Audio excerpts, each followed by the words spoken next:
Baoz, le directeur de la compagnie d'assurance Le Progrès, regardait d'un air sceptique l'homme qui se tenait devant lui et sollicitait une place de garçon de bureau dans la compagnie. De temps à autre, il parcourait également les papiers de l'homme étalés sur la table. « Vous êtes grand, dit-il, ça se voit. Mais qu'est-ce que vous savez faire? Chez nous, les garçons de bureau doivent être capables de faire autre chose que de lécher les timbres. Et cela, justement, vous n'êtes même pas tenu de savoir le faire. Parce que chez nous, ce genre de choses se fait automatiquement. Chez nous, les garçons de bureau sont à moitié des employés. Vous avez là un travail plein de responsabilités à fournir. Vous sentez-vous de taille à le faire? Vous avez une curieuse forme de tête. Comme votre front est fuyant. Étrange. Quel était votre dernier poste? Hein? Vous n'avez pas travaillé du tout depuis 1 an? Pourquoi? À cause d'une pneumonie.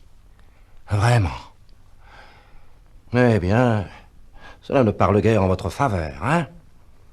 Nous ne pouvons naturellement employer que des gens bien portants. Avant d'être accepté, il faut que vous vous fassiez examiner par le médecin. Vous êtes rétabli? Vraiment? Pourquoi pas, c'est bien possible. Si seulement vous parliez plus fort, vous me tapez sur les nerfs avec vos chuchotements. Je vois également ici que vous êtes marié et que vous avez 4 enfants. Et vous n'avez pas travaillé du tout depuis 1 an. Eh bien, mon ami, votre femme est blanchisseuse. Je vois, bon. Enfin, puisque vous êtes là, faites-vous examiner tout de suite par le médecin, le garçon de bureau vous conduira. Mais, même si l'avis du médecin est favorable, n'en concluez pas que vous êtes accepté pour autant. Pas du tout. De toute façon, vous serez informé par écrit. Pour être franc, je vous dirai sans embâche que vous ne me plaisez pas. C'est une toute autre espèce de garçon de bureau qu'il nous faut. En tout cas, faites-vous examiner. Et maintenant, allez. Allez.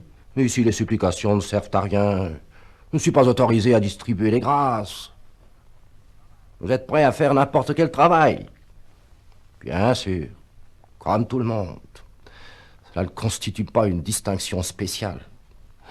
Cela montre seulement quelle profonde estime vous vous tenez vous-même. Et maintenant, je vous le dis pour la dernière fois. Allez-vous-en. Et ne me retenez pas davantage. Ça suffit réellement comme ça.